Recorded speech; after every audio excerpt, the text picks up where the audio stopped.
That from the NTSB moments ago on the deadly crash in the skies over the Potomac. Plus, President Trump tonight vowing tariffs are just hours away and Europe could be next. That's Topping the Hill on NewsNation tonight.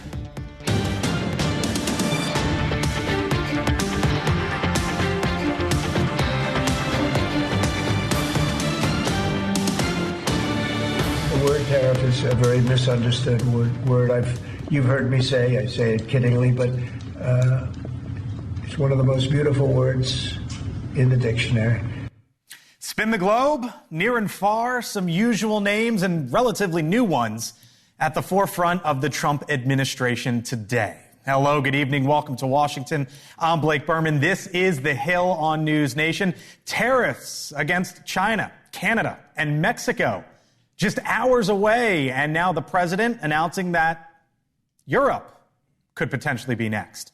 A top U.S. official, by the way, meeting face-to-face with Venezuela's Nicolas Maduro. The Secretary of State, Marco Rubio, about to visit the Panama Canal. So what will the message from the U.S. be about that canal? What the White House is telling NewsNation tonight. Also this evening, the investigation into the D.C. mid-air collision. And the new clues this evening. You had a helicopter the Black Hawk was too high. It was above the 200 limit by double. It shouldn't have been there. And there were some other mistakes made, too. Our Kelly Meyer live at the White House with the latest on a big announcement from the president just a little while ago. Allie Bradley along the southern border as the immigration crackdown continues. But we begin tonight with Brian Enton just down the road along the Potomac River. Brian, we just heard from the NTSB. We have not drawn any conclusions, they say. The spokesperson there saying our job is to find the facts, but more importantly, our job is to ensure this never happens again. Yeah, you heard from the president there, though, Blake, and all indications that we have come across show that that helicopter was flying above 200 feet, was supposed to be below 200 feet to avoid the jet traffic here at Reagan, but was above 200 feet, and it appears that is going to be a big part of the issue in terms of what caused this crash. The press conference just wrapping up, a big development. The FAA is shutting down the airspace now in this area around Reagan Airport to all helicopters. There's a massive area now where the helicopters, whether they be military or air ambulances or police, are not allowed to fly, which will prevent this from happening, at least in the short term, while they try to figure out what happened. In terms of that presser, they just announced that the Navy is now going to be bringing in barges starting late tonight and into tomorrow morning, and cranes, and that the Navy will be in charge of the salvage operation. They need to bring up the rest of the airplane and the Black Hawk helicopter to continue investigating, and also to get the remains of the victims out. The police, the fire chief told me today that the divers have done all they could. They've got to bring the wreckage up to continue removing the body. So that step will move forward this weekend as the investigation continues, Blake. And Brian, really still no answers on what happened here and how this happened. No answers. I mean, look, the NTSB is being very careful to say, look, we're still investigating. They did tell us that they are now, right in this moment, interviewing the air traffic controller, which seems to play a big part in all of this. You know, there's been the reports that there were supposed to be two controllers. There was only one working. Also, why did the air traffic controller not alert the helicopter or the plane earlier that they were on this collision course? They're asking the controller all of those questions right now. Brian Enton on the story for us at DCA tonight. Brian, thank you. Now, just down the road from the unimaginable at the White House, President Trump today signing more executive orders. The president also speaking to reporters about tariffs that he says he is preparing to impose any hour now on Canada, Mexico, and China. We're going to put tariffs on chips. We're going to put tariffs on oil and gas. That'll happen fairly soon. I think around the 18th of February. And we're going to put a lot of tariffs on steel. Our Kelly Meyer live at the White House today as all of this unfolded. Kelly, there was some reporting earlier today that maybe the president would back off this, and the White House made this crystal clear. Those tariffs are coming tomorrow. That's right. No delay here. President Donald Trump saying just a short time ago that nothing can be done on the part of China, Mexico, or Canada to head off the tariffs at this point. The president implementing those tariffs tomorrow. He says this is due to the illegal fentanyl flowing into the country. Here's more from the president. The American taxpayers are paying millions of dollars for the canal, and the president believes it's in our national interest as a nation for Secretary Rubio to go there and begin these discussions, and that's exactly why he's doing that.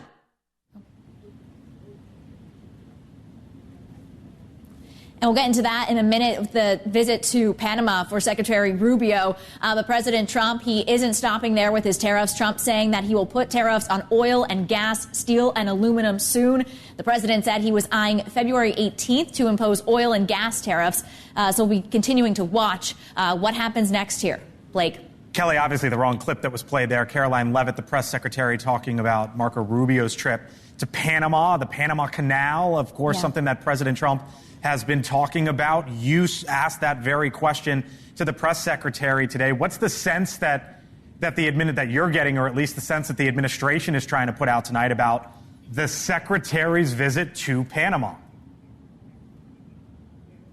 Yeah, so this is a big moment, Blake. This is the Secretary of State's first trip, and he chose to go to Panama first, where he will be going tomorrow and heading to Latin America. This is a place that China has had a deep focus on for decades now, and the U.S. is watching that. They have concerns, as you heard in that clip there from the White House press secretary, about China and this canal specifically. When we were on a State Department call earlier this morning, they said the president is making this a priority. He's very serious about this, and that the conversation will be had when they are there. But the Panamanian president is saying that the negotiation is going to be, quote, impossible. So it was notable in her answer to me in the White House briefing today is that she said this would just be the beginning of the discussion. So this isn't like they're going there and taking the Panama Canal back like the president wants to do. This is just going to be the start of these discussions. So that will be something to pay attention to in this trip. Blake.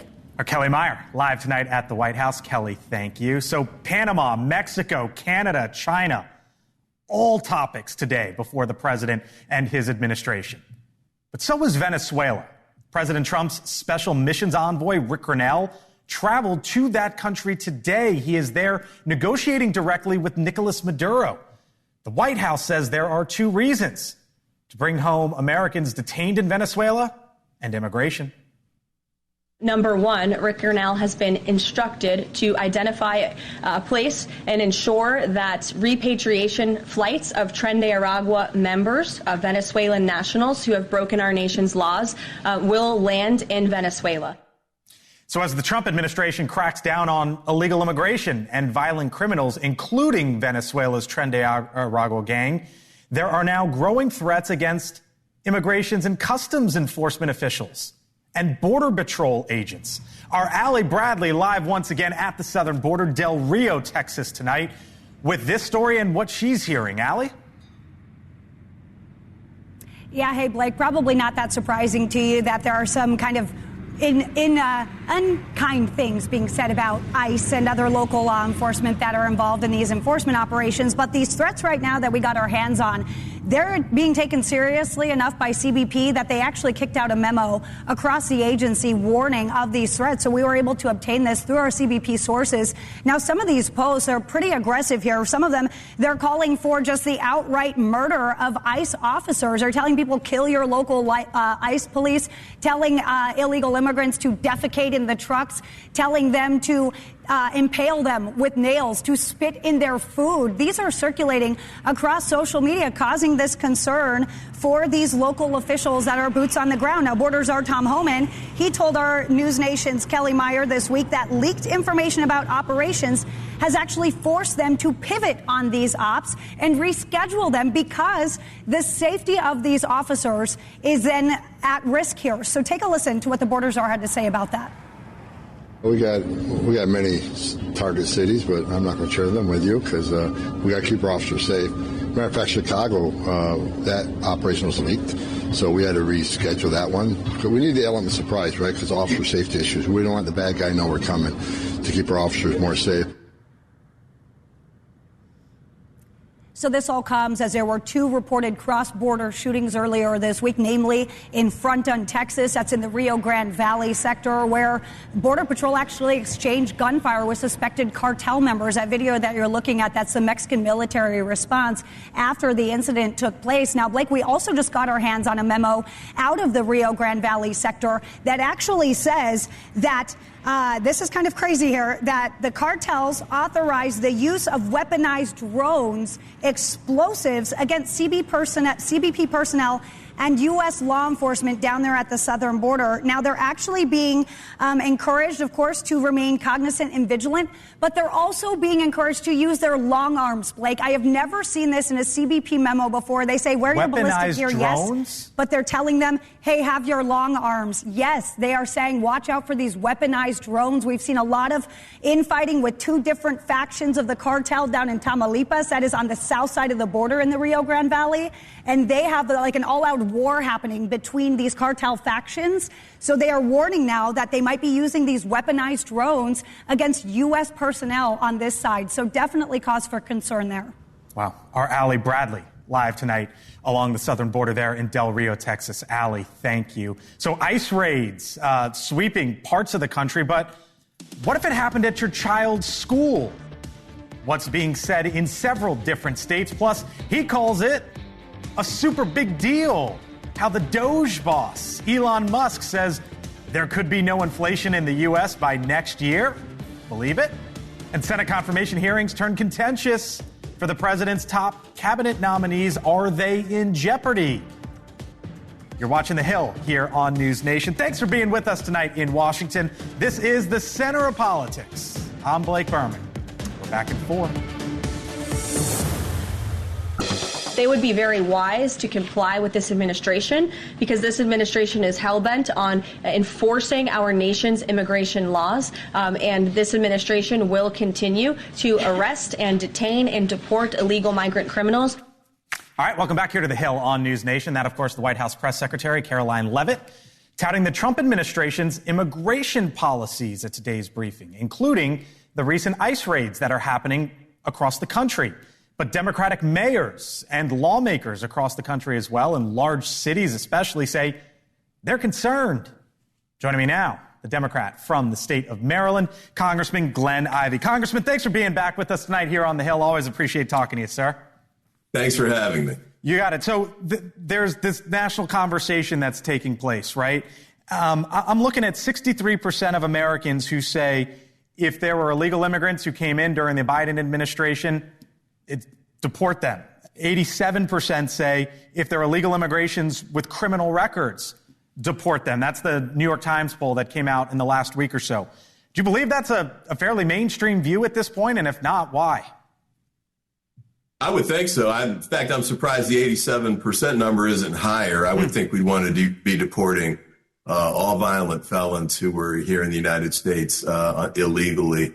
Not necessarily. Now, I guess the question becomes, though, since you can't do everything all at once and we don't have unlimited resources, who should we be focusing on? My focus would be on the violent offenders. And I think that's where most Americans are focused on as well. In fact, at some points, the president said that's his main focus, too. But instead, we're getting a lot of these sweeps that aren't necessarily focusing on the violent offenders. They're not targeting that. They seem to be more, I think, I hate to say it this way, but theatrical, sort of the cops show from, where they're playing the Bad Boys music in the background. But they're like half of the people they're getting aren't even necessarily here illegally. So I wish they would be more targeted in the way they do this. I wish they would not focus on like elementary schools or places of worship. Okay, so let's be smarter about how we do this, and also the resources. The lead-in that you had a few minutes ago about the drones, that's a huge threat to the United States at the border. I hadn't heard that, Congressman. When you heard that, what went through your mind? We've been talking about that on the Homeland Security Committee for 2 years now. We knew that the cartels have been using drones. They've been using them to transport drugs over the border. But Ali talked about weaponized potentially, right? And so that would take it to another level.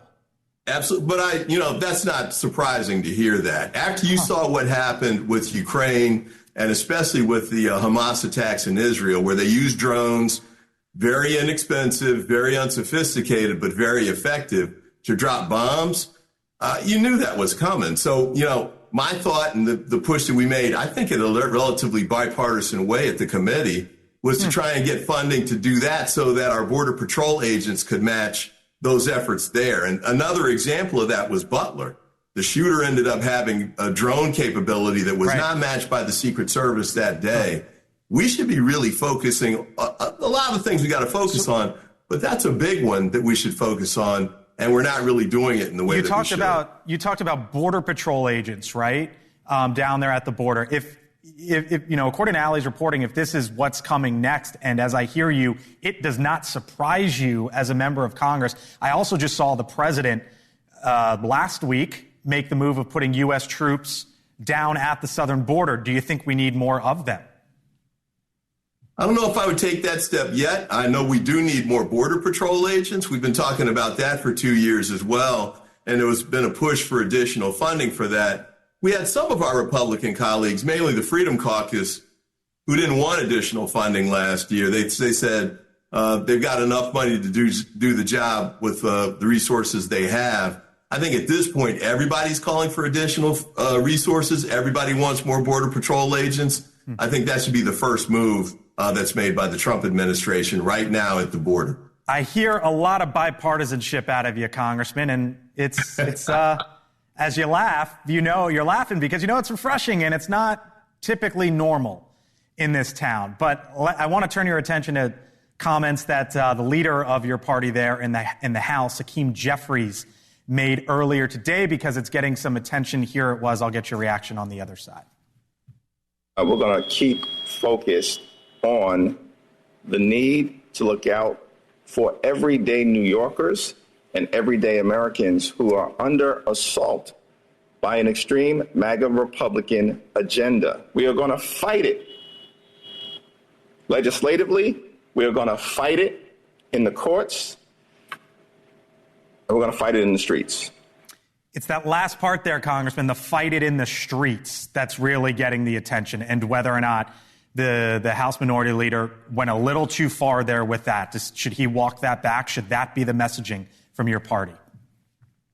No, I don't think so. I mean, I think the tradition has been since the civil rights movement that fighting in the streets meant peaceful protests. And there's a long history of that in the United States, Birmingham to Selma to the 2017 protests that we had here against President Trump. And you've had conservative protests that have been in the streets, too. As long as they're not violent, I don't think that's a problem. January 6th obviously turned into something that was more than just a march in the streets and became a violent attack on democracy here in the United States. But generally speaking, I think Americans are pretty good about street protests that are nonviolent to make their points. We just had one last week, the March for Life. They do it every year. I think that's the American way, and that's the way the First Amendment should be exercised. Do you think that the Speaker, though, should go down the line with that being the Democratic message? Yes, I think President Trump is doing things that we need to fight at all levels since we don't control any of the branches of elective government right now. The House, the Senate, and the White House are all in Republican control. I think protests, like those are in order, just like we did, when we got the Civil Rights and Voting Rights Act passed in the 1960s. And the courts are going to be a huge focus, too. We've already gotten injunctions that courts have imposed against the Trump administration for some of these executive orders that have obviously crossed the line and been viewed as unconstitutional. We'll continue to do that, too. All right, we'll leave it there. Congressman Glenn Ivey from my home state of Maryland tonight here on the Hill. Thank you, sir. Appreciate it. Thanks for having me. Have a great weekend. You got it. You as well. Still to come here from the Hill. Possible changes ahead at Reagan National Airport after Wednesday's midair collision. I'll talk with a member from the other side of the aisle, a Republican congressman who also was a Black Hawk helicopter pilot. That conversation on the other side of the break. Plus, the U.S. placing tariffs on Mexico, Canada, and China starting tomorrow. What does it mean for you? Mick Mulvaney joining us, and Meta. Could it be hanging its hat in the Lone Star State? Is Mark Zuckerberg following Elon Musk again? That's next here on the Hill.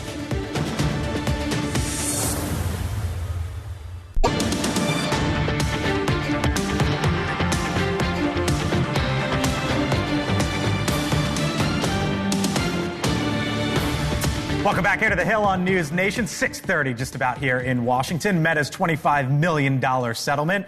Tracking the president's cabinet confirmations, and are there actually more mysterious drone sightings? Our Hannah Brandt here with what's happening in and around the Hill. Hello, Hannah. Hey, Blake. So Meta may have $70 billion in cash on hand. Some of that, though, is heading into President Trump's coffers now.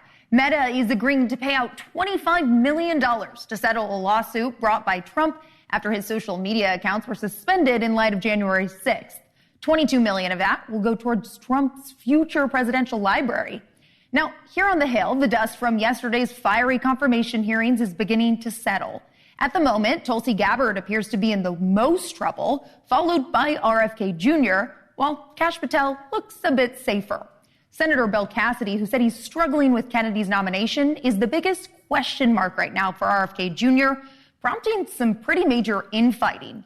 One of Cassidy's Louisiana colleagues on the House side, Republican Clay Higgins, posted a picture of him like this on X, saying, RFK is going to run HHS whether you like it or not, so vote your conscience, Senator, or don't. Either way, we're watching. And from the halls of Congress, to the clouds, remember the mysterious drones that originally popped up on the Eastern Shore? Well, now there are similar sightings out west. At least 8 Wyoming sheriffs have reported sightings over oil fields and power plants recently, but it's still unclear whether or not those were authorized by the FAA, which the Trump administration revealed this week was the case with those drones spotted over on the East Coast.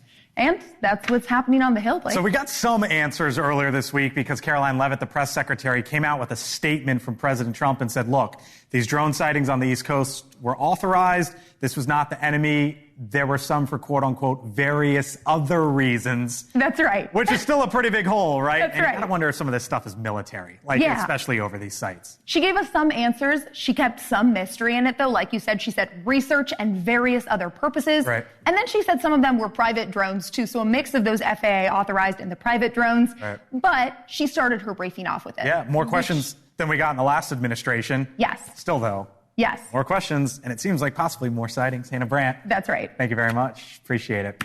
All right, a live look right now at the Potomac River in our nation's capital. Tonight, Americans continue to mourn the loss of 67 in the deadly plane crash at Reagan National Airport.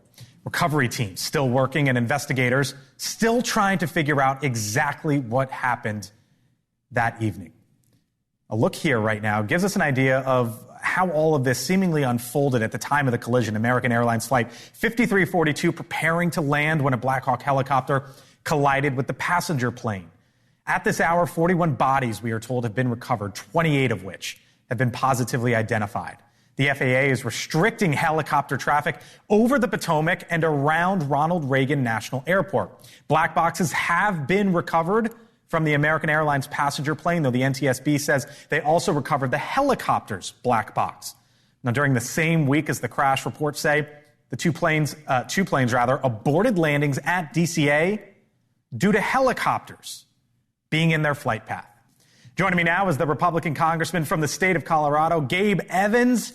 He's a member of the Homeland Security Committee, and before joining Congress, the congressman served as a UH-60 Black Hawk helicopter pilot. Joins us live here on the Hill. Thanks for talking to us. I see the picture over your shoulder there, Congressman. You know a thing or two about this, and we're getting a little more information, but we don't have all of the answers, or not many of them tonight. As you see the animation, you know how Black Hawks work. What is your belief, Congressman, of how this could have potentially happened? Yeah, well, first of all, thanks for having me on. Sorry it has to be under these circumstances, and our hearts absolutely go out to the victims and to their families and to their loved ones. When I first heard the news, and then you just showed the animation now, a couple of things go through my mind. First of all, I spent almost 10 years flying Black Hawks in and around the Denver airspace, which is among the top 5 busiest airports in the nation. I was a company commander, a pilot in command, air mission commander, and aircrew training program commander. And so I know that the mission set that was being conducted that night was predominantly under night vision goggles. When you're that close to an airport or an airfield, there's a lot of systems that are designed to keep the aircraft from colliding, but the most critical task that you have when you're that close is just what's called airspace surveillance, aka looking outside the cockpit to see the company traffic. When you're flying under night vision goggles, your field of view is reduced by about almost 90%, 95% from what it normally is in the daytime. So you have a very, very narrow range of view, and you lose a lot of depth perception. So we know that these pilots were talking to air traffic control. It's entirely possible that they were looking for and misidentified the company traffic that air traffic control advised the Black Hawk crew to be aware of. So as someone who has flown Black Hawks around one of the busiest airports in the nation, in your case out there in Denver, and D.C. is among the top here as well, did it ever occur to you we shouldn't be doing this? Or is it just a necessity given the job and the need for training? Yeah, so that's something called air sense, where you develop just after being in the air and being in these busy situations, you develop almost that sixth sense of, are we operating within not only the parameters and capabilities of the airspace and the aircraft, but within the capabilities of what the air crew is able to process, what air traffic control is able to process. And so that's something that just comes with time and experience in the cockpit. And what is important in that discussion is, like we used to say every time we took off, look, once we're in the air, physics is the final arbiter of everything. And so we have to make sure that our number one focus always remains the technical and tactical competency to employ the aircraft. And anytime anything else intrudes on that priority, then that is potentially setting a situation where human error can intrude and create a disaster like this. You are now a congressman. As a congressman, you know that there are some things that the American public can't. It's just part of the job, right? And you can only imagine that there are some things that the President of the United States knows that the American public doesn't. And the President today posted this. He said the Black Hawk helicopter was flying too high by a lot. It was far above the 200-foot limit. That's not really too complicated to understand, is it? Do you think he's just making a judgment like anyone in the general public? Or do you think he's saying that off of information as the commander-in-chief that he has? Well, based on the information that I know, it's far too early to make a definitive statement. Now, granted, he's the president and I'm one of 435 congressmen, so he may know things that I don't. But from the information that I know, like I said, it's entirely too early to make a definitive statement. We do know that there is a rotary wing air corridor that runs along the Potomac River and that there are altitude restrictions associated with that. But again, going back to, human error being involved in, somewhere around 90% of these disasters like that, being able to identify exactly where that error occurred is something that we're going to need to investigate a lot more. Congressman Gabe Evans is a Republican from the state of Colorado, and as the shot zooms out, you'll see the Black Hawk over his shoulder. Former pilot with us tonight here on the Hill. Nice to speak with you, Congressman. Thanks for being with us. Thanks so much. You got it. All right, live look right now, 1600 Pennsylvania Avenue, where the president today has said tariffs on Canada, Mexico, and China will go into effect tomorrow. 25% on Mexico and Canada, 10% on China. The president also hinting Europe could be next. You want the truthful answer, or should I give you a political answer? Absolutely. Absolutely. The European Union has treated us so terribly. Joining me now, Mick Mulvaney, NewsNation contributor, former Trump White House chief of staff, of course, budget director as well. Mick, you know all about this. There was the first go-around and hello to you, good evening. There was the first go-around in the Trump administration, right, between the U.S. and China. Trump threatened tariffs. He went through with them. Tonight, in term two, he's threatening tariffs, saying it's coming tomorrow. Why shouldn't we believe that he won't pull back? Because he usually doesn't. Keep in mind, if he pulls back too quickly on these tariffs, it sends the wrong message to the Europeans and the Chinese from his perspective, which is it has to be a credible threat. And if he walks it back too quickly and too frequently, it loses its sort of credibility. Frankly, though, I don't understand why we're starting with Canada and Mexico. Mexico, I get a huge problem. I'm not sure who decided, I don't like Justin Trudeau either, but I'm not sure why we're picking a fight with Canada. This goes back to some of the same questions we asked Blake in 2017. Why aren't we starting with China?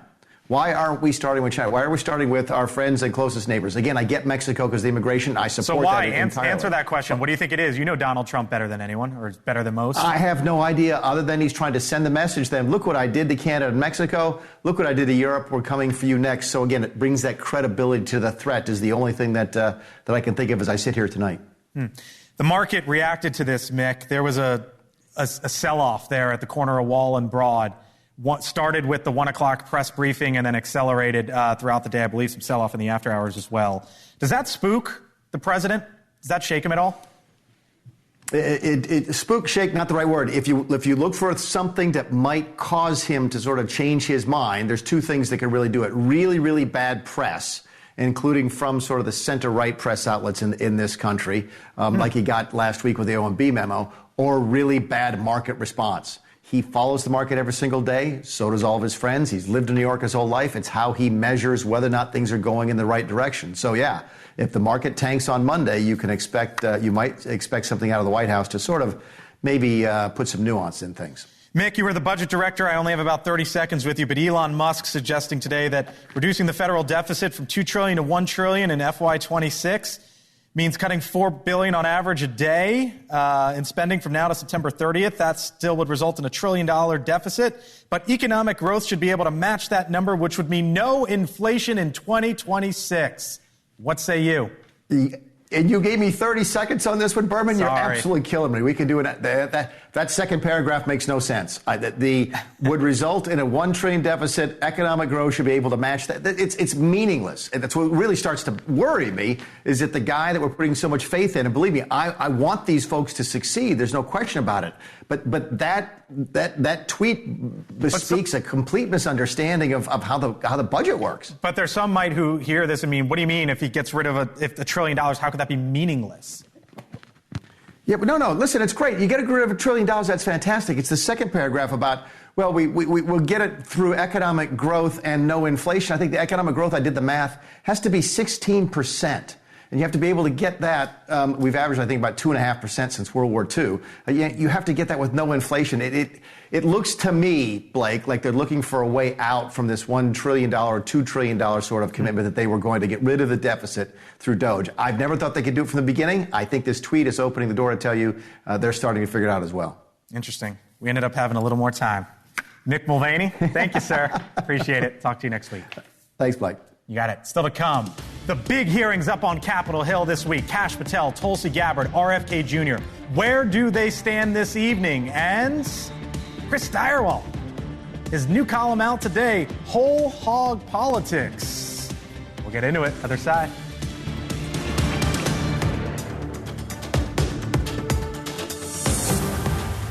Tomorrow, as the new administration takes aim at a border out of control, NewsNation is on the ground live with what is happening there and in cities around the country in real time. A primetime special report, Crisis on the Border, tomorrow, only on NewsNation. Live look right now, Capitol Hill, where it's been an explosive week, at least very loud in the United States Senate. 3 of the president's top nominees for his cabinet grilled by Democrats, defended by Republicans in many cases. The question is, will more than 3 Republican senators be swayed to vote against any of them, assuming all Democrats vote against? Tulsi Gabbard's nomination as Director of National Intelligence, possibly the most in trouble, and may hinge on her responses about the former NSA contractor Edward Snowden. Yes or no, is Edward Snowden a traitor to the United States of America? As someone who has worn our uniform in combat, I understand how critical our national security is. Apparently you don't.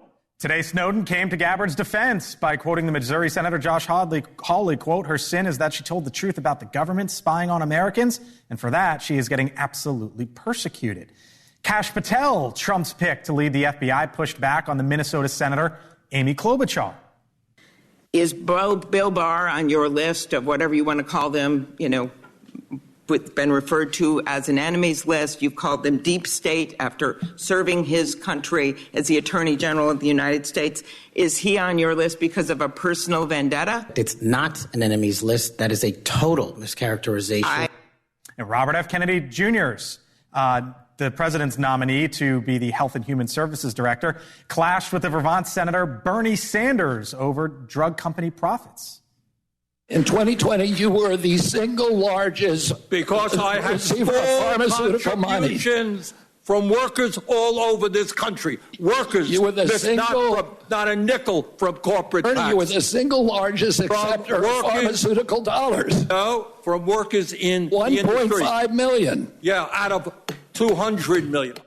I told you it was loud, and that's just a few minutes. Full panel here with me now. Lance Trover is a Republican strategist. Linda Tran, former senior advisor to the Transportation Secretary Pete Buttigieg. Chris Starbolt, host of the Hill Sunday, senior fellow at the American Enterprise Institute. And our Joe Kay, not in the Capitol hallways, here with us, NewsNation Washington correspondent.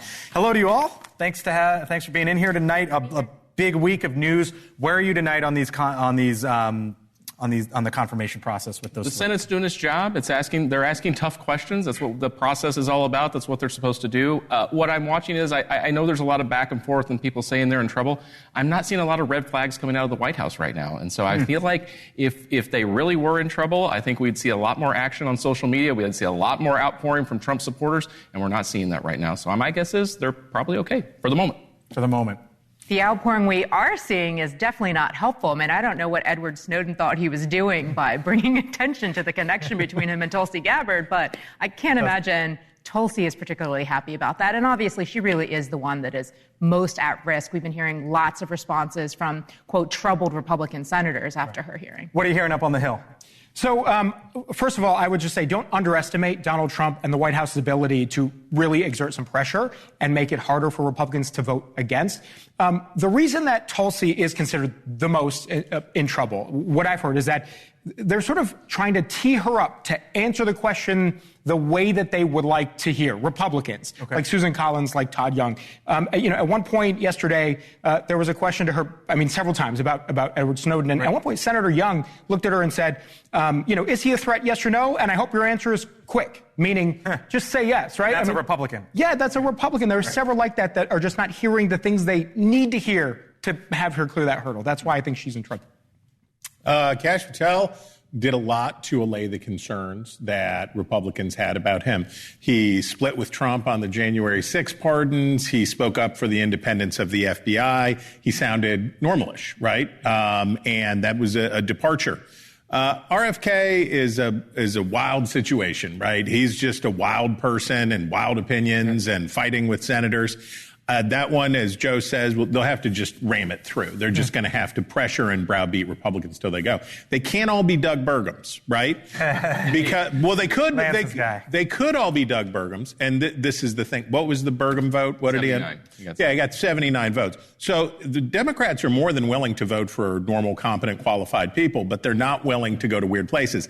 And Tulsi Gabbard is the worst of the three by far because she won't tell these senators what all she has to do is just say it. Just say it out loud. One of them called it a softball. Yeah, they were all softballs, but she won't say it, and that will give them the reason they need to spike her nomination. Meantime, as the second full week of the Trump administration comes to a close, I've been sharing my take. It's a smart take. You can judge a smart take. You can judge if it's smart or not. I don't know. It won't hurt my feelings. Come on. It's in the Hill's Morning Report newsletter. Here's what I wrote. I have my eyes on how Democrats plan to adjust as they head toward the next election. A new Quinnipiac poll shows 31% of registered voters view the Democratic Party favorably. That's the lowest in the poll's history. 43%, though, is the number for Republicans. And Chris, you also have a story out in the Hill. It is entitled... it's a new weekly political newsletter. New weekly newsletter, the Whole Hog Politics. And you sort of hit on the same theme, It's like Batman. It's not the Whole Hog Politics. It's just Whole Hog Politics. Not the Facebook. It's not the Facebook. It's just Whole Hog Politics. I've been writing columns and doing newsletters since 2004, and I love doing it. And I'm excited about this to bring the product to the Hill. I hope folks like it. I hope they stay with it, because basically this is too important. Politics is too important to take so seriously, right? It's so deadly serious. It's everything is the end of the world. That's not true. And I think if we lighten up a little bit about it and remember that we're all Americans in the end, and the choice of who leads us is not the life or death. Usually, it's just another election. Hear, hear. Real quick, what about sort of those warning signs there for your party? On the party side, I actually see some positive signs. Oh, come on. Really? Yes. And it all started, not surprisingly. Nowhere to go but up from here. Is that what it is? That's probably true, Chris Stirewall. But the funding freeze really just lit a fire under folks on my side of the aisle, and people are starting to coalesce about how to tell the story of the impact on American people, and that was unexpected. Real quick. I mean, far be it from me to give the Democrats advice, but I mean, I think they have a lot of work to do. But what they cannot do is the wailing and moaning and yelling. The public just tunes it out. I think they're just going to have to really focus in on some issues. That's their biggest problem. You know, I have actually talked to a couple of Democratic sources about this. What I've heard is there's this sort of sense in their minds, they think it's inevitable that this administration is going to hit some trouble, and maybe those numbers shift around. But, you know, we'll see. We'll see. By the way, The Hill Sunday. Chris Stirewall, 10 a.m. Eastern here on NewsNation. You know who you got coming up? There you go. Looks like Byron Donalds, Gabe Mo, and we're going to get into all of this stuff. It's going to be fantastic. Many people are saying it's the best Sunday show ever. I'll be watching, so will they. I was one of those people. Appreciate it. Leland Vittert, host of On Balance, other side of the break.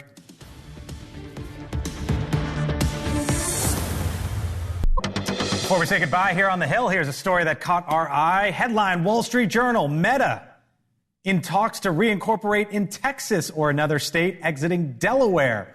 The potential step follows a similar move by Elon Musk, who moved to reincorporate his companies in Texas and Nevada. Joining me now, Leland Vittert, host of On Balance. Drip, drip, drip for Mark Zuckerberg. He keeps moving in that direction to basically what Elon Musk has been doing for a little while now.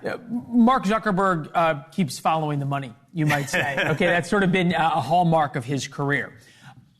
The issue, and I think as we zoom out, is also follow the money with this. And we've been talking about this a lot. I think you're going to see this starting to have a real effect when it comes to the election going to 2028 of blue state leaders. Gavin Newsom, J.B. Pritzker of Illinois, big president.